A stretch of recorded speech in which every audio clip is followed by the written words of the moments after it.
Bonjour, bienvenue à l'épisode 6 du Shaker Show. Je vais le faire à deux en même temps, 3. Et bonjour, bienvenue à l'épisode numéro 6 du Shaker Show, le premier podcast court consacré à l'actualité du CrossFit francophone et de l'entraînement fonctionnel en général. Aujourd'hui, mon invité, c'est Romain Béard. Bonjour, enchanté.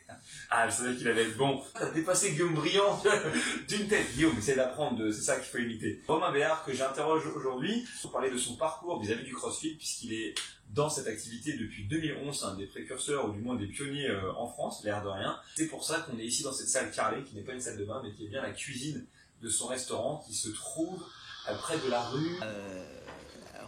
Comment ça s'appelle? C'est lourd. Rue Richer. Rue Richer. Et oui, c'est peut-être la rue Richer, juste à gauche là. Il se trouve au 33 rue du Faubourg Poissonnière, 75 009 Paris, ouvert du lundi au samedi de 9h à 17h. Jean Mineur, publicité, 79 Champs-Élysées, Paris. Moi, ça me fait plaisir de participer au Shaker Show. Le premier podcast qui se prend pas au sérieux. Ça, c'est cool. Est-ce que tu peux un peu nous parler déjà de toi, ta découverte du CrossFit, un peu ton parcours par rapport à cette activité-là? Alors, ma découverte du CrossFit, elle est pas genre folle. En fait, je venais d'arrêter les études et du coup, je continue ce que j'aime, c'est la restauration. Je travaille et à un moment, je me rends compte qu'après 3 ans d'études ratées, j'ai pris du poids à cause de l'alcool et tout. Donc pendant que je travaillais, je me suis dit, je vais m'inscrire dans une salle de musculation. Et je m'y suis inscrit pour faire la méthode Baffet en fait, parce que j'avais pas l'outil nécessaire. Et un jour d'hiver, en décembre, je tombe malade comme un chien et j'ai une gastro. Et cette gastro en fait me permet de rester 2 jours dans mon lit et de regarder tous les forums qu'il y avait sur la musculation. Et je tombe un truc sur le CrossFit. Regardez le CrossFit, ça va arriver en France, c'est trop bien. Et là, je tombe sur une vidéo je crois que c'était Rich Froning à l'époque, qui faisait du CrossFit dans son garage. Et je crois, putain, ça a l'air trop bien, moi aussi je suis comme lui, j'ai envie de devenir comme ça. Parce qu'au départ, mon but premier n'était pas forcément la performance ou les qualités athlétiques que vendent le CrossFit, mais c'était plus la recherche physique. J'avais envie physiquement de me sentir mieux dans la peau, et je me suis dit qu'avec le CrossFit et ma gastro, ça irait beaucoup mieux.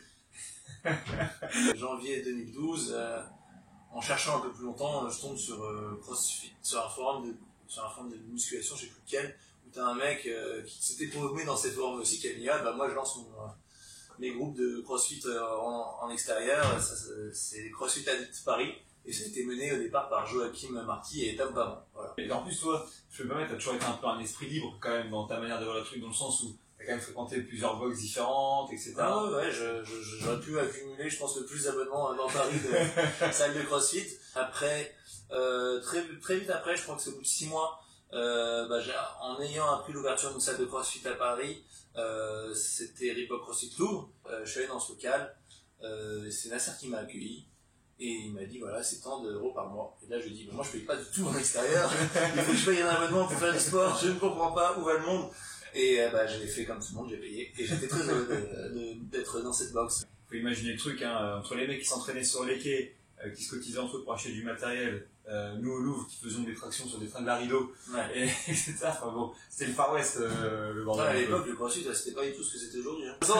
Maintenant, il y a toutes les infrastructures. Avant, c'était genre un sport d'extrémistes, on pensait tous. Moi, je me rappelle à l'époque, en plus, quand j'étais au Louvre, je partais avec un pote, Adrien, on allait à côté de la place des Victoires faire des cleans en extérieur devant des magasins.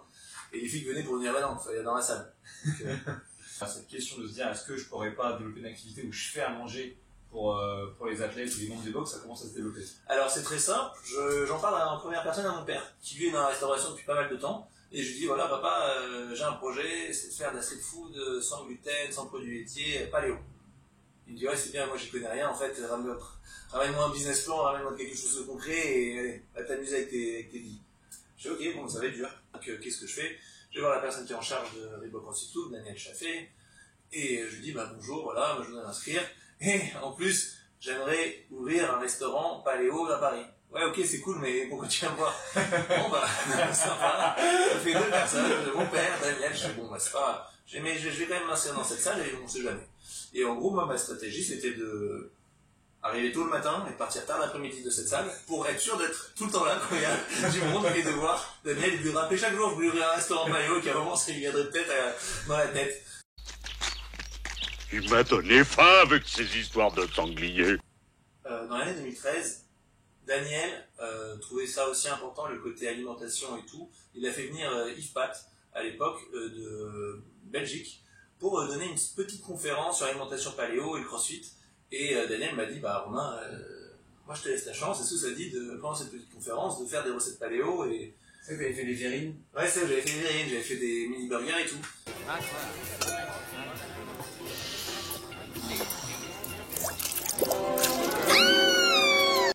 Et donc il m'a dit, est-ce que ça te dit de faire le traiteur?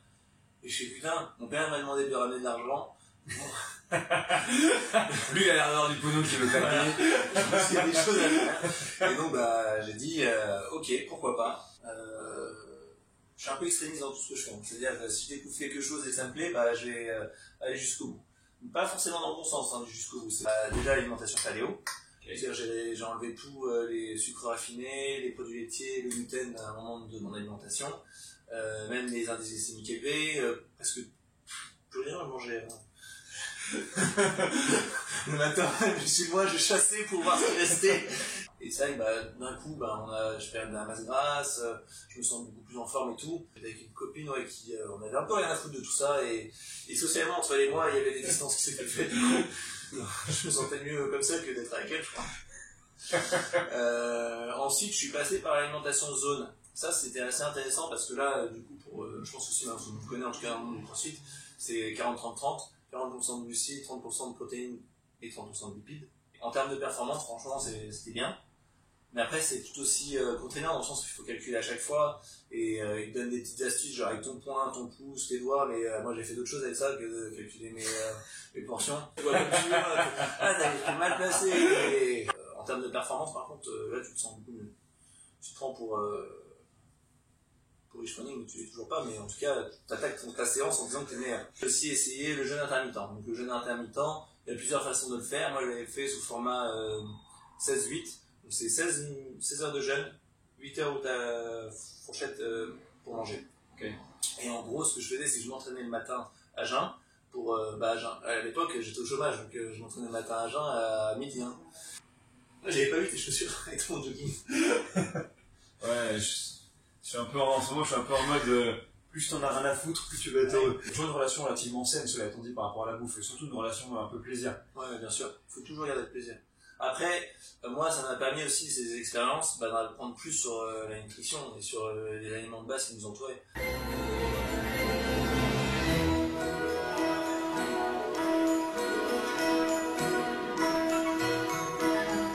Et on sait que à tel moment de la journée, je vais avoir besoin de ça pour me ressourcer. Ça aide souvent après l'entraînement, on veut profiter du rebond glucidique et donc avoir une source de glucides derrière, avec une base de protéines. Après, j'ai aussi à un moment suivi un plan diététique mis en place par un diététicien, Idriss diététicien ou nutrition, du réseau de nutrition. En gros, dans ce réseau, il n'y a qu'un seul diététicien. Quand tu ajoutes tes connaissances de base, ou tu échanges avec un professionnel de la nutrition, et le mec il va t'indiquer comment bien manger, et vraiment mieux manger pour la performance, là, t'exploses, c'est sûr. Mais j'explose à mon niveau. Donc j'étais meilleur de ma boxe peut-être à ce moment-là, sur une période de 3 mois. Parce qu'on était en vacances. 88 kilos, 8% de masse grasse, non, j'étais énervé. Hein. Pour en revenir à Chasseur-Cueilleur, et tout le monde va croire que j'ai une passion pour les camions, parce que j'ai fait une vidéo avec Xavier où il parle de son camion de fitness, mais aussi Chasseur-Cueilleur, en plus de faire, t'as fait de la nourriture en livraison, mais t'as aussi fait vraiment ta street food. T'as réussi à la faire finalement. Mon père et moi on se dit bon ok il y a un truc à faire, c'est sûr qu'il y a un truc à faire quand il y a un événement de crossfit et que tu nous proposes de la nourriture paléo, tout le monde aime bien, nous sur le moment on se dit si eux ils aiment bien, tout le monde va bien aimer. Donc on se dit on va faire un food truck, parce qu'à l'époque c'était très tendance le food truck, et nous ça nous permettait d'éviter d'investir dans un restaurant qui à l'époque le coût était moins important. Et le nom ça allait être Chasseur-Cueilleur. Moi j'ai un peu quitté au départ que ce soit Chasseur-Cueilleur, parce que il y a le côté chasseur-cueilleur, pour moi cueilleur c'était genre un truc qui danse dans les herbes et tout, et après en fait chasseur-cueilleur ça a du sens, parce que moi à cette époque là aussi j'étais au chômage, et c'est vrai que mes repas je me les faisais chez moi tout le temps, parce que je mangeais sans gluten, sans produits laitiers, sans sucre raffiné, je faisais 40-30-30 et je mangeais qu'à partir de 14h.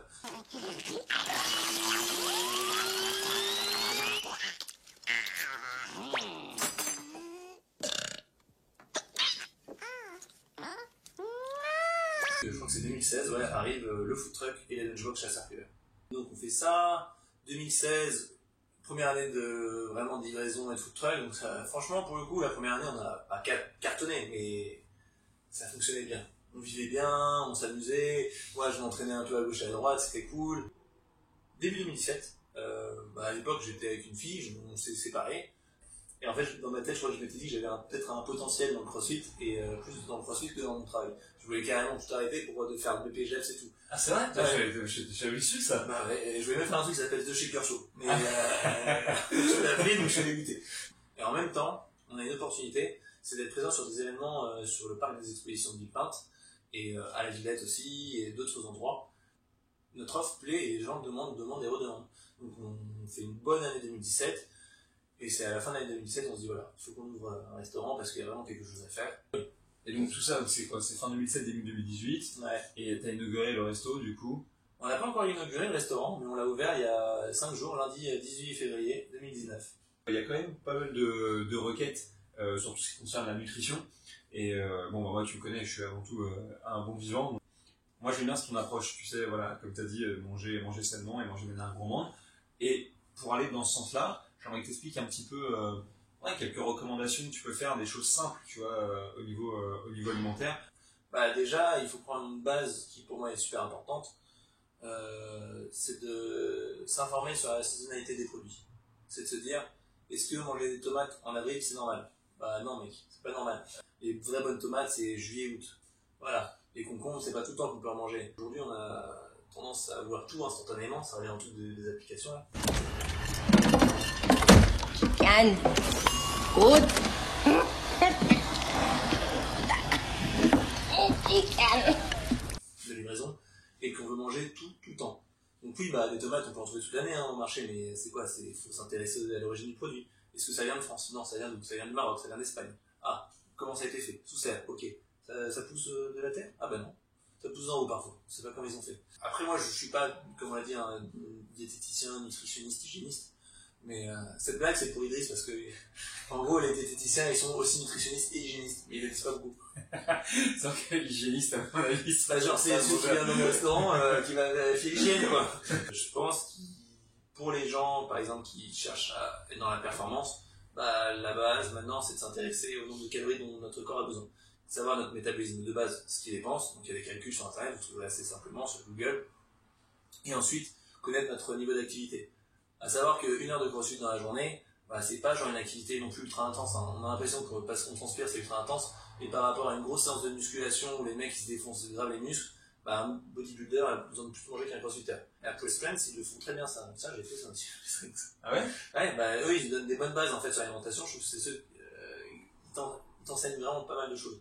Donc il y a d'abord le nombre de calories qu'on doit manger de manière quotidienne, en fonction aussi toujours de son activité physique. C'est-à-dire que si moi le dimanche j'ai décidé de rester comme beaucoup de gens chez moi devant la télé, à rester avec mon copain ou ma copine et mon chien ou mon chat, j'aurai une dépense énergétique beaucoup moins importante que le lundi où là on a pu se reposer la veille et on va se dépenser 2 heures au sport. Donc ma quantité de calories du lundi ne sera normalement pas la même que celle du dimanche. Tu manges en fonction de tes dépenses, ou du moins de ton niveau d'activité physique du jour. Parce que la notion de dépense énergétique, c'est un truc élevé, je suis pas toujours d'accord, mais au moins tu manges en corrélation avec ton activité physique. Avec ton activité physique, ouais. Okay. Et après, c'est de répartir ce nombre total de calories en fonction des protéines. Et toujours protéines, glucides, lipides. Le bœuf, tu vas voir, ça fond dans la bouche. C'est un calcul assez simple, si tu prends ton poids de corps, moi je pèse actuellement 100 kg, on va le prendre en pounds, ça fait 220 pounds, on sait qu'à peu près dans la journée, je vais manger entre 200 et 220 grammes de protéines par jour. Il ne reste rien dans ma cuisine, pas ça, je dois fermer la boutique. Ça me donne à peu près mon nombre de calories déjà en protéines.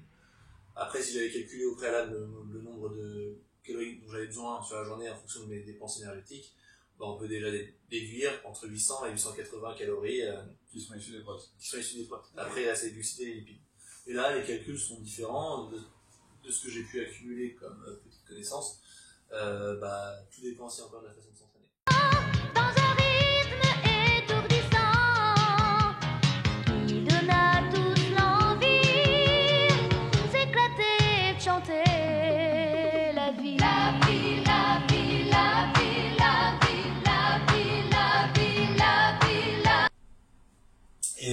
Puis après, bon, on se casse pas trop la tête. Mais quand tu donnes des réponses, soit c'est donné par la caméra, tu verras des fois, je vais parler à la caméra tellement volume. T'as pas vu passer le cuisinier? Il m'a laissé tomber juste après les hors-d'œuvre.